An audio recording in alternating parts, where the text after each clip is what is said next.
Y entonces empieza el capítulo 2 con esta misma idea y le dice Pablo a Tito, pero tú no.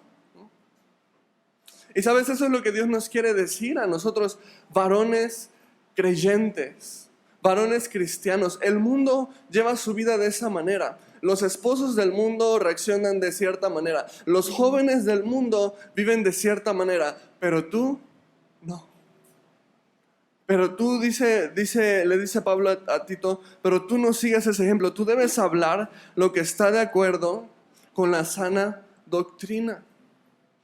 Y lo curioso es que aquí Pablo inicia con esta exhortación a Tito, tienes que hablar la sana doctrina, pero lo que viene a continuación no es precisamente un discurso teológico, no es un discurso escatológico o cristológico o algo por el estilo, ¿no?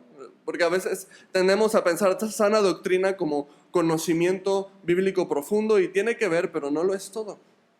Lo curioso es que Pablo aquí dice, tú habla la sana doctrina y lo que va a venir a continuación es instrucciones prácticas para tu vida cotidiana.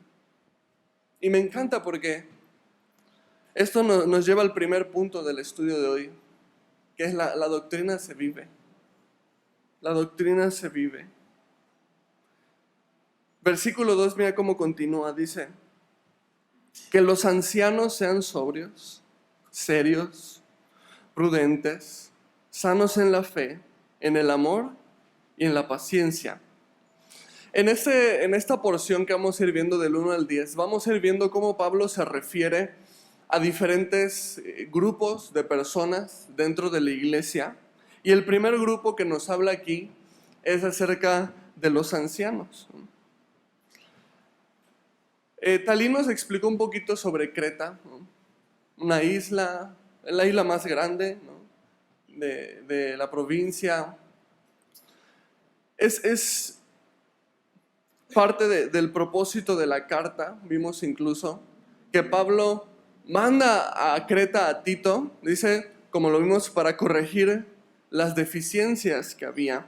Y uno de las grandes problemas que había en las iglesias establecidas en Creta era la falta de líderes. Simplemente no había líderes. De hecho, parte del propósito de la carta, sabemos que es que Tito ya estaba hasta decepcionado, o sea, ya estaba hasta frustrado. Tito ya estaba listo para tirar la toalla. O sea, estoy en un lugar en el que levantar líderes es bien difícil. No quieren someterse al discipulado. No quieren aprender de la palabra de Dios. No quieren madurar, quieren seguir viviendo. ¿Y cuántas veces nos encontramos esta misma actitud dentro de la iglesia? Dios quiere forjar en ti un varón de fe. Dios quiere forjar en ti un liderazgo, primeramente para tu casa, pero también para bendecir la iglesia del Señor a través de los dones que el Señor te ha dado, pero a veces somos bien tercos, ¿no? Y a veces nos rehusamos al discipulado, a veces nos rehusamos al servicio. No, es que no estoy preparado para eso. Bueno, hay quienes hasta ponen pero hasta para bautizarse. No, todavía no es mi tiempo de bautizarme, ¿qué? O sea, no sé si sabes, pero en el libro de Hechos, la confesión de fe y el bautismo estaban en un solo mismo evento. No era algo como que primero voy a recibir a Cristo y después voy a orar para ver cuándo va a ser el tiempo para bautizarme. Claro que no. Era una decisión. ¿Crees en el Señor Jesucristo? Venga, vámonos. ¡Bum! Al agua. Tendemos a querer que nos traten como bebés. Y era una de las cosas que Tito está batallando en Creta. Por lo cual Tito está listo para tirar la toalla. Por lo que Tito necesita que Pablo le escriba esta carta para animarle y para darle instrucciones. Venga, no tires la toalla, vamos. Persiste en la sana doctrina. Persiste en la sana enseñanza.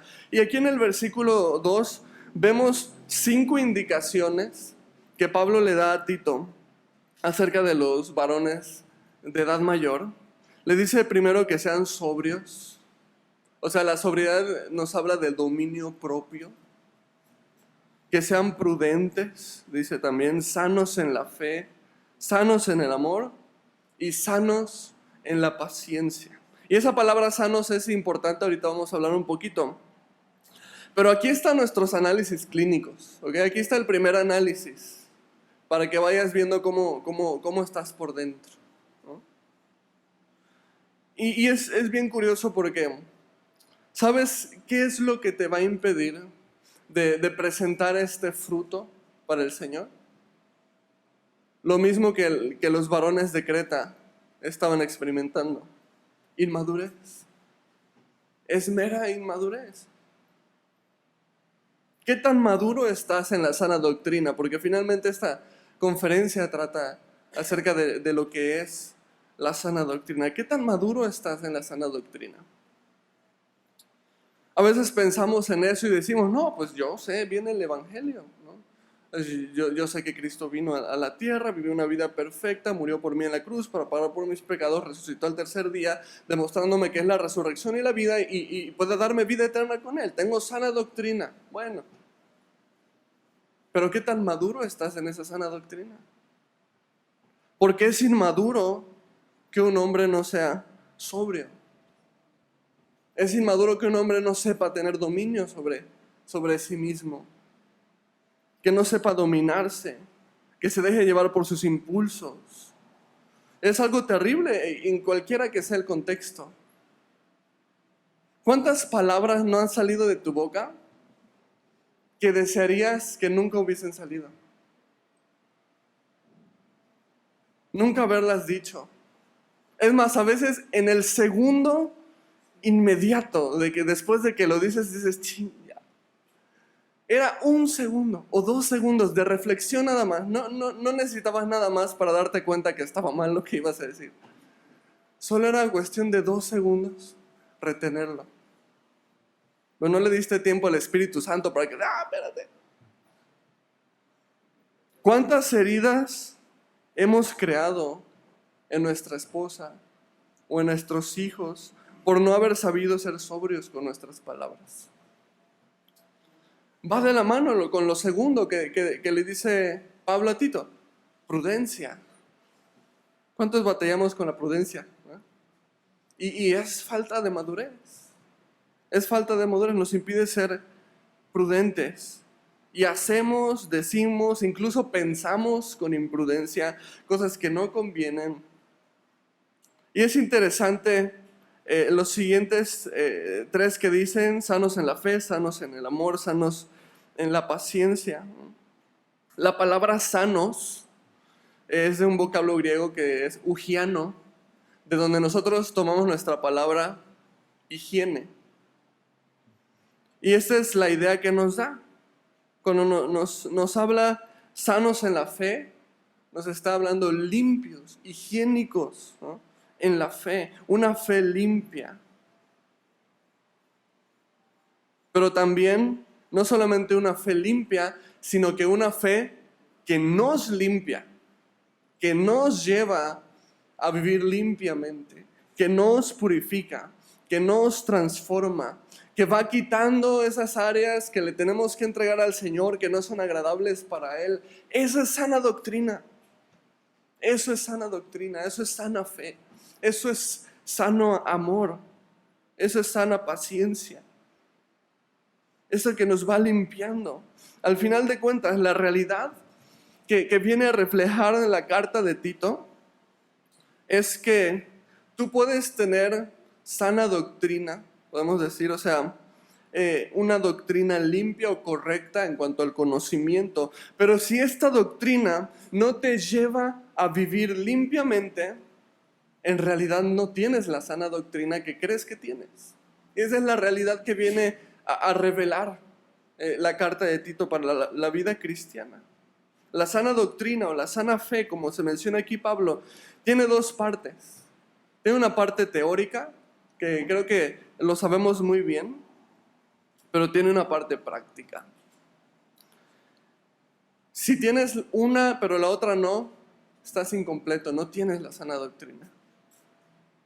Entonces, si tu sana doctrina no te lleva a ser sobrio, no te lleva a ser prudente, no te lleva al amor, no te lleva a la paciencia, como está mencionando aquí, entonces te tengo una mala noticia. No tienes sana doctrina. No la tienes. Porque la sana doctrina conlleva una vida limpia, una vida que está siendo purificada por el Señor. Porque ¿de qué me sirve? Y aquí está la diferencia, por eso el título de la enseñanza. ¿De qué me sirve tener solamente la sana teoría? Dice Pablo en 1 Corintios 8:1, la segunda parte, el conocimiento envanece. El conocimiento envanece, pero el amor edifica. ¿De qué me sirve la sana teoría? Que me crezca una cabezota. De eso me sirve, si no va acompañada de la verdadera sana doctrina, de lo que me purifica, que me lleva a desear agradar a Dios, ser más como Él, ser más como Cristo. El conocimiento en sí solamente envanece. Y es importante, varones, que necesitamos en nuestras vidas sana doctrina, no solamente sana teoría. Y esto viene, por supuesto, de la predicación verdadera del Evangelio, claro que sí, pero también de corazones dispuestos. Y yo espero que estás en esta conferencia, tengas tu corazón dispuesto. Tengas tu corazón dispuesto, Señor, háblame. Señor, transfórmame. Esta palabra que estoy hablando ya no es para mi vecino, ya no es para mi esposa, porque es clásico, ¿no? Estás el domingo en la iglesia y de repente dice algo el pastor y sientes el codazo aquí. Ay, espérate. Codazo santo no es válido. Es para ti. Necesitamos corazones dispuestos, y si estás aquí, espero que sepas, no es para tu vecino, no es para la persona con la que viniste, no es para tu esposa o tus hijos que están en casa, es para ti. Y esta disposición de tu corazón va a hacer toda la diferencia. Puedes tener el mejor maestro del mundo, puedes tener el mejor pastor en tu iglesia enseñándote domingo a domingo. Es que hasta la gente llora y los novios rompen y todo lo demás. Pero si no dispones tu corazón al poder transformador de su palabra, entonces, en lugar de crecer tu corazón, crece tu cabeza. La sana doctrina se vive. ¿Y sabes dónde se empieza a vivir la sana doctrina? En casa. Mira, versículos 3-5. Las ancianas, asimismo, sean reverentes en su porte, no calumniadoras, no esclavas del vino, maestras del bien, que enseñen a las mujeres jóvenes a amar a sus maridos y a sus hijos, a ser prudentes, castas, cuidadosas de su casa, buenas, sujetas a sus maridos, para que la palabra de Dios no sea blasfemada. Y aquí todos dicen amén, gloria a Dios, aleluya, ¿no? Por supuesto que esta es una conferencia de varones y estas son instrucciones para mujeres mayores. Y por un lado aquí vemos lo que la sana doctrina debe hacer en la vida de una mujer, pero no es en eso en lo que nos vamos a centrar a detalle, porque no es una conferencia para mujeres. Pero por otro lado tienes que saber, tú varón, cabeza de familia. ¿Hay cabezas de familia aquí? ¿O cabezones de familia? Cabeza de familia.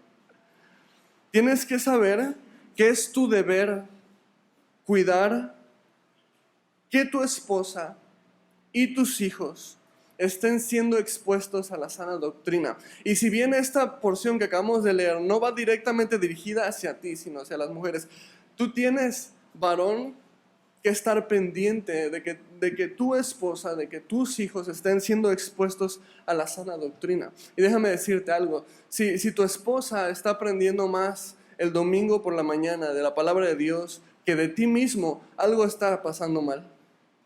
O si tus hijos están aprendiendo más de la palabra de Dios en la escuela dominical que en casa, algo está pasando mal. Porque el liderazgo del varón en casa es un liderazgo espiritual. Es un liderazgo espiritual. Sería muy fácil ver esta lista de cosas y llegar a tu casa y reclamarle a tu esposa si es que sientes que ella no está viviendo esto. Pero la palabra de Dios nos enseña que es tu deber, como cabeza del hogar, ver por la vida espiritual de ella. Y si tú ves esta lista y sientes o ves que tu esposa no está mostrando estos frutos que estamos viendo aquí, el primer dedo al que tienes que apuntar es a ti mismo. Es a ti mismo. Tienes que preguntarte, ¿estoy verdaderamente cuidando la vida espiritual de mi esposa? Preguntas básicas. ¿Sabes si tu esposa está orando? Puedes decir de verdad, o sea, sí, yo sé que mi esposa está teniendo una vida de oración. ¿Sabes si oró hoy o ayer en la mañana? Pues, quién sabe su relación personal con Dios y ella, ¿no? Es tu deber, eres sacerdote de tu casa. ¿Sabes si tu esposa está leyendo su palabra? ¿Sabes si tu esposa se está discipulando? ¿Estás enseñando la palabra? ¿Estás dando ejemplo en tu casa? La sana teoría, ¿ok?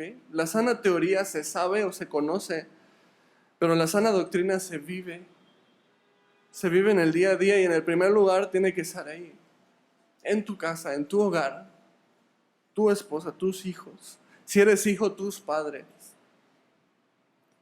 Así que aquí está la primera parte del análisis clínico. ¿Cómo les está yendo? Ahí vamos. Te advertí, Tito capítulo 2 es un análisis incómodo, pero necesario. Ahora vamos con la segunda parte del análisis. Esta fue la primera. La segunda parte, el segundo punto del estudio, la doctrina vence. Versículos 6 al 8. Exhorta a sí mismo a los jóvenes a que sean prudentes, presentándote tú en todo como ejemplo de buenas obras. En la enseñanza, mostrando integridad, seriedad, palabra sana e irreprochable, de modo que el adversario se avergüence y no tenga nada malo que decir de vosotros. Vemos aquí un mensaje dirigido ahora a los jóvenes. ¿Te acuerdas que te comenté? Pablo va a hablar a distintos grupos, ya habló a los ancianos, habló a las ancianas, ahora viene un mensaje dirigido hacia los jóvenes. Y la petición de Pablo para los jóvenes es fácil, es sencilla, es una, prudencia. Yo creo que Pablo sabe de qué batallamos los jóvenes, ¿verdad? Prudencia, la nueva traducción viviente lo traduce como vivir sabiamente. Por supuesto que esto es algo que debemos buscar como jóvenes, vivir sabiamente, o sea, tener esta prudencia. Y esto es algo que solamente Dios puede generar en nosotros. La verdadera sana doctrina, que no solamente es el conocimiento, sino la aplicación y el corazón dispuesto a llevarlo, ¿verdad? Eso es la sana doctrina. Y solamente esto es lo que puede generar, porque obviamente si decimos que tiene que ser generado es porque naturalmente no lo tenemos. No lo tenemos, somos imprudentes. Yo recuerdo hace algunos años, hace bastantes años, tenía 12 años, Navidad, clásico que compras bombitas, bueno, allá en Mérida se les dice bombitas, no sé si aquí también se les dice aquí, cohetes, fuegos artificiales, ¿no? Y salí a quemar mis fuegos artificiales, los chispitas, los petardos y todo lo demás. Se me acabaron y digo, ¿ahora qué hago? Estoy solo en la calle con una encendedora en la mano. Hice dos cosas. Primero, me puse de ocioso a quemar un hilo que no sabía que era de plástico, se derritió, se me cayó aquí y todavía tengo una cicatriz en el que me tuve que arrancar ese plástico con todo y piel. Dos, fue a un terreno baldío y empecé un incendio a gran escala. Todos los vecinos tuvieron que salir, cubetas de agua. No somos prudentes. No, por naturaleza no lo somos. Somos ociosos, eso sí somos por naturaleza. La prudencia y la sabiduría no es algo que viene de una manera natural, especialmente en los jóvenes, ¿verdad? Por esto es necesaria la sana doctrina en nosotros, que como ya hemos visto es sana enseñanza con un corazón dispuesto para ponerla por obra. Y tenemos que orar muchísimo por la juventud de ahorita. Sabemos que los ataques vienen bien enfocados a los jóvenes.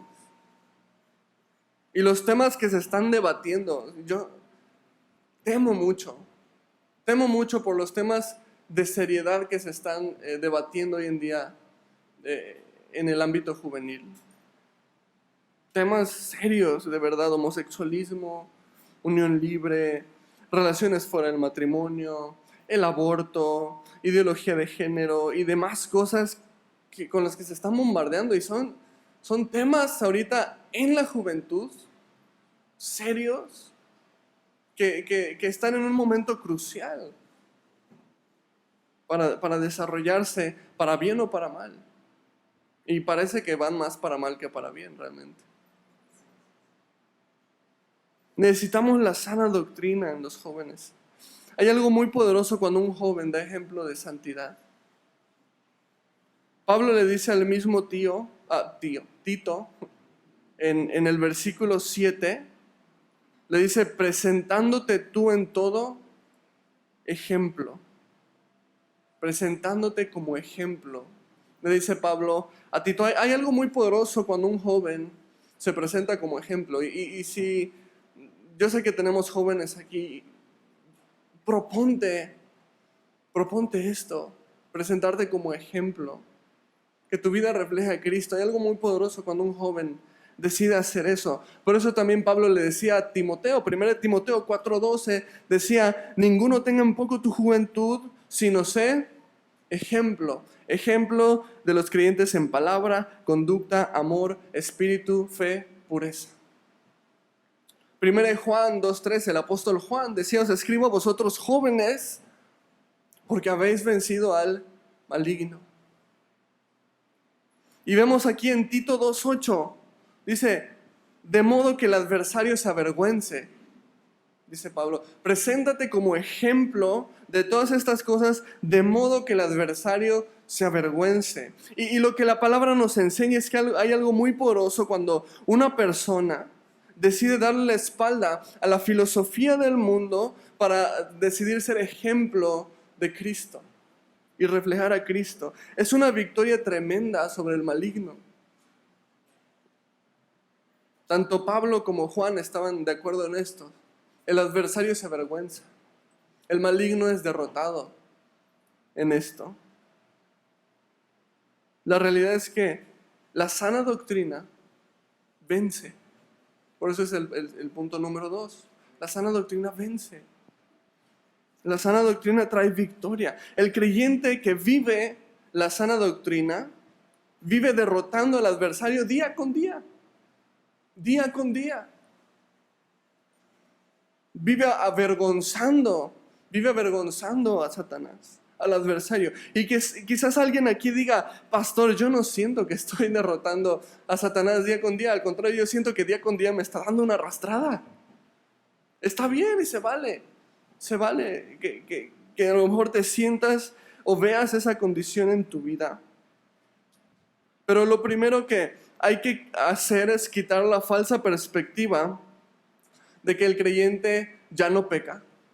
He conocido muchas personas que no necesariamente, sí viven como en una derrota, pero no porque lo tengan que vivir así, sino porque tienen una falsa expectativa de lo que la vida cristiana es. Y ahí tenemos que estar bien en claro en esto. Levante la mano quien es un pecador aquí. ¿Ok? ¿Está claro? La diferencia entre un creyente y un no creyente no es que pecábamos y ahora ya no. Claro que no. Por supuesto que no. Más grande mentira. De pecador a pecador te lo digo. La victoria no es que ya no pecas. Es un hecho que lo haces. Es un hecho que vas a seguir fallando al Señor. La victoria es más bien que ahora batallas contra tu pecado.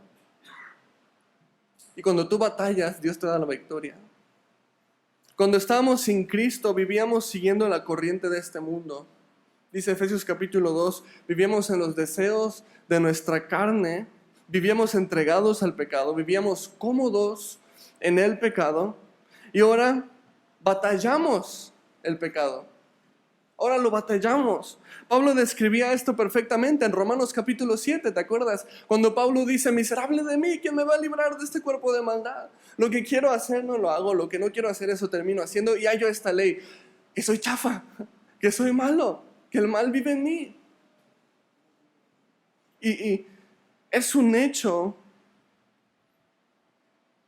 que seguimos batallando contra el pecado, pero es un hecho que al pecado al que antes vivía yo entregado, ahora aborrezco. Ahora odio ese pecado y lo quiero fuera de mi vida. Y seguiré luchando y seguiré batallando porque Dios me va a dar la victoria sobre él. Porque últimamente nosotros vivimos peleando una batalla que ya fue ganada. Uno de los secretos más hermosos de la vida cristiana es que el creyente ya no batalla por la victoria, sino que batalla en la victoria. Porque la victoria ya fue ganada en el Calvario. Otra historia sería, ¿verdad? Si tú siguieras bien cómodo en ese mismo pecado, si tú te entregaras así con todo el gusto a ese mismo pecado, en lugar de lucharlo, en lugar de batallarlo, en lugar de aborrecerlo, bueno, entonces preocúpate, ¿no? Y lo mejor que te puedo recomendar, si tú estás batallando con una práctica pecaminosa, es primero que asistas obviamente a una iglesia de sana doctrina, y creo que lo haces. Dos, que tengas una relación diaria con el Señor Jesucristo. Me encanta lo que dice Jesús, Juan capítulo 15. Se reúne con sus discípulos, les dice, ya vosotros estáis limpios por la palabra que os he hablado.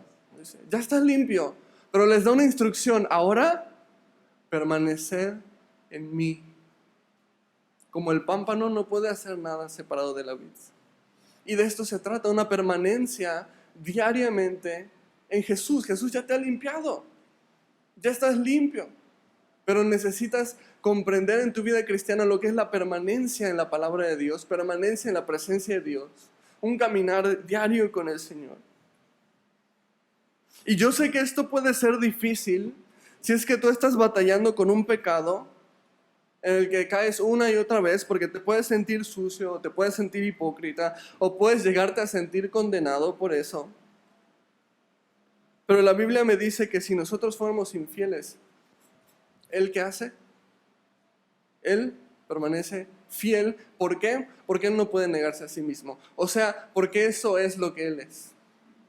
Dios no tiene fidelidad, Dios es fiel. Y ese es el secreto más hermoso de la gracia, ¿no?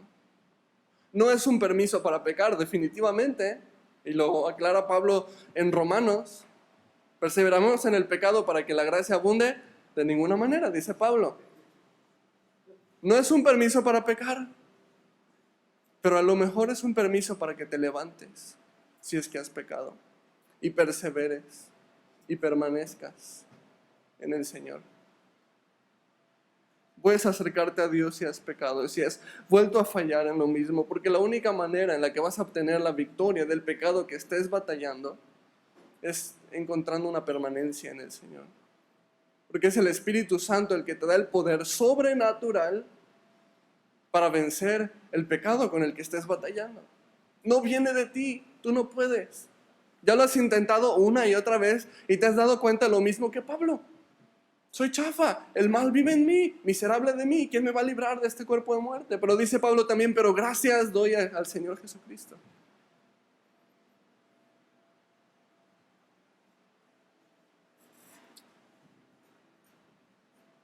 Entonces, congrégate en un lugar de sana doctrina, ten un caminar diario con Cristo, a través de su palabra en la oración, rinde cuentas. Dios ha puesto líderes espirituales en tu camino. Yo sé que hay cánceres dentro de la iglesia que están destruyendo a los creyentes y a la iglesia misma.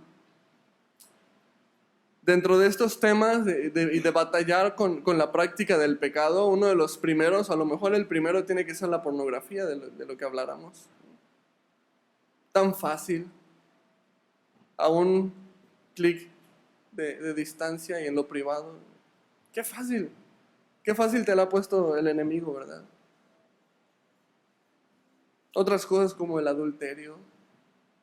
Y podemos hablar muchas cosas que están destruyendo al creyente porque lo involucran en una práctica pecaminosa. El índice de adulterio en las iglesias es igual de alto que en el mundo, no hay realmente una diferencia estadística al respecto. Pero ¿sabes qué? El cáncer no es ni la pornografía, ni el adulterio, ni X o Y pecado en el que la iglesia pueda estar sumergida. El problema es que el creyente quiere batallarlo solo. Ahí está el cáncer. El problema es que no se atreve a hablar. El problema es que no se atreve a pedir consejo, a rendir cuentas. Santiago 5:16. Confesad vuestras ofensas unos a otros y orad unos por otros para que seáis sanados. La oración eficaz del justo puede mucho. Hay quien se escuda diciendo, la ropa sucia se lava en casa. ¿No? Claro que no, más grande mentira. Más grande mentira. La sana doctrina te va a llevar a vencer al maligno en la batalla cualquiera que estés teniendo. Y eso va a tomar que escuches la sana doctrina, va a tomar que camines diariamente con Cristo y va a tomar que sepas hablar, que sepas rendir cuentas, que sepas pedir consejo. Necesitas hacerlo si es que te encuentras ahorita en una práctica pecaminosa, en un pecado en el que caes y caes constantemente. Y créeme que cuando lo hagas, dice aquí, el adversario va a avergonzarse. Cuando tú hagas eso, dice que el adversario va a avergonzarse. No tú. Y yo sé que a lo mejor a muchos que batallan con ciertas cosas les pueda dar vergüenza ir, pedir un consejo o exponer su vida delante de un líder, de un pastor. Pero créeme, no eres tú el que va a avergonzarse, es el adversario. Porque entonces estás dando un paso en victoria que Cristo tiene para tu vida. No hay vergüenza en confesar que necesitas ayuda. No hay vergüenza en reconocer que eres un pecador. Al contrario, yo te lo aplaudo y te lo reconozco. Porque estás permitiendo que la sana doctrina obre en tu vida. Y es un hecho que el adversario va a salir avergonzado de ahí. Así que la sana doctrina se vive. La sana doctrina vence.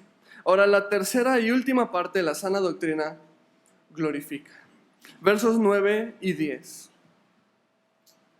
Exhorta a los siervos a que se sujeten a sus amos, que agraden en todo, que no sean respondones, no defraudando, sino mostrándose fieles en todo, para que en todo adornen la doctrina de Dios nuestro Salvador. Esta última parte está dirigida a los siervos, ¿verdad? Ya vimos una parte a los ancianos, a las ancianas, a los jóvenes, ahora a los siervos. Y nos muestra principios de sumisión, principios de sujeción. Menciona 5 cosas, dice que se sujeten, o sea que sean obedientes, que agraden en todo, no sean, ¿qué dice ahí? Respondones. ¿Tenemos hijos de familia aquí? No sean respondones. Que no defrauden, significa no estafes, no robes. Y finalmente dice, sean fieles en todo.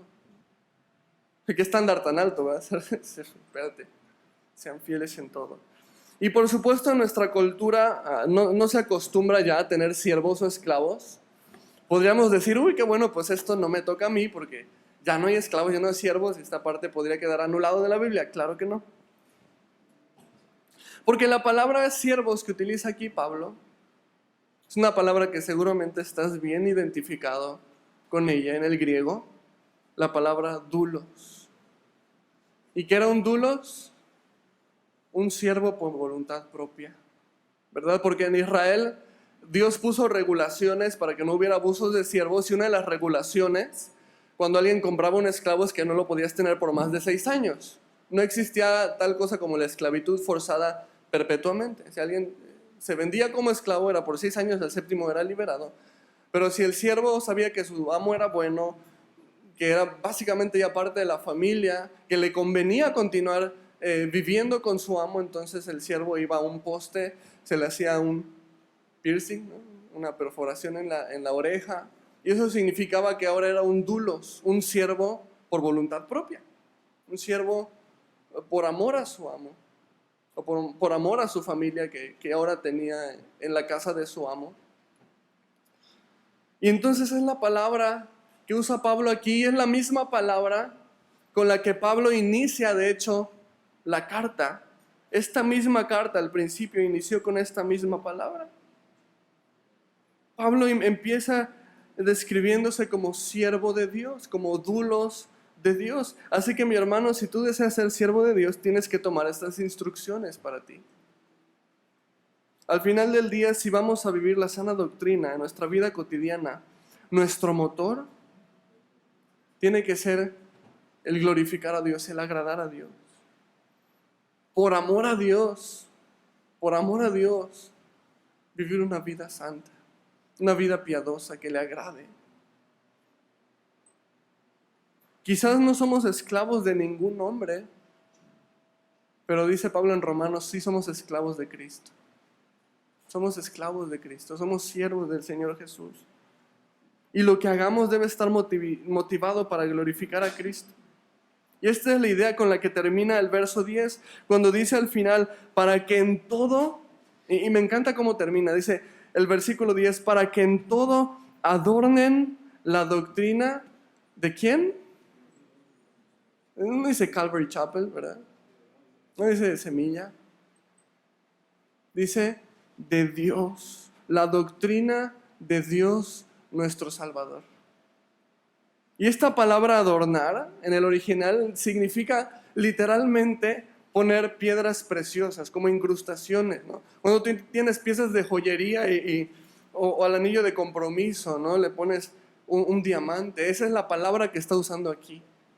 Para que en todo adornen la doctrina, para que en todo vistan de piedras preciosas, vistan de valor, vistan de honra la doctrina de nuestro Señor, de Dios nuestro Salvador. Por esto el último punto es, la doctrina glorifica. La sana doctrina te tiene que llevar a glorificar a Dios.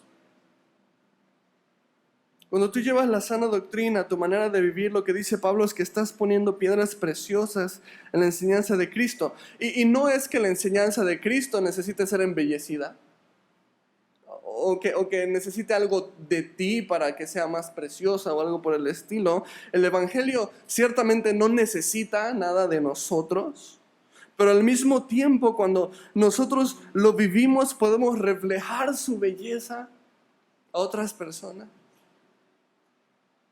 Podemos reflejar esta hermosura en nuestra manera de vivir para que otras personas sean atraídas al mismo evangelio que nos ha salvado, el mismo evangelio por el cual vivimos.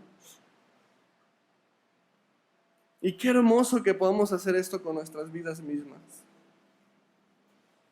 La sana teoría, ¿ok?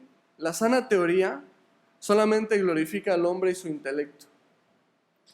La sana teoría puede guiarse incluso solamente por apariencias, pero la sana doctrina nos lleva a glorificar a Dios. Así que hemos visto un análisis espiritual, ¿no? Como creyentes. No sé cómo están saliendo tus resultados. Yo puedo ver en mi propia vida lo que enseñaba Talía ahorita al principio, deficiencias.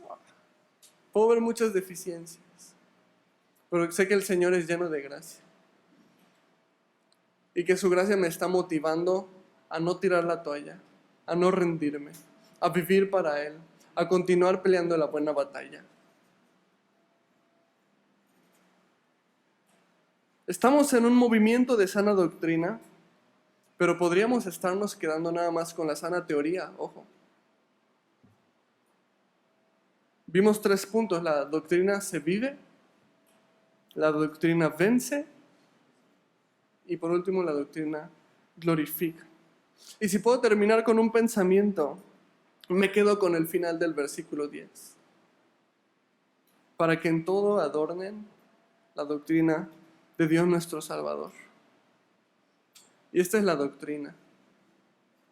Que Dios se convirtió en nuestro Salvador, porque Dios mismo vino al mundo y vivió una vida perfecta, lo que tú y yo no podemos hacer, para hacer en la cruz un sacrificio perfecto por nuestros pecados, pagando la deuda que nosotros no podíamos pagar. Dice Juan en su evangelio, y vimos su gloria, gloria como el unigénito Hijo de Dios, lleno de gracia y de verdad. Cristo te amó tanto que estuvo dispuesto a sufrir el castigo por ti en la cruz, tomando tu lugar, el justo por los injustos, para llevarnos a Dios. El que no conoció pecado, por nosotros lo hizo pecado. ¿Para qué? Para que nosotros pudiésemos ser hechos en él justicia de Dios. Esta doctrina no necesita adornos. Es hermosa, es bella por sí misma. Pero aún así, Pablo dice que cuando nosotros vivimos conforme a esta doctrina, la adornamos, la vivimos, la modelamos para otras personas. Estamos llamados a esto. Yo quiero mostrar estas piedras preciosas al mundo, no sé tú, pero yo quiero mostrarle esto al mundo. Pero necesito vivir la sana doctrina, no la sana teoría, la sana doctrina.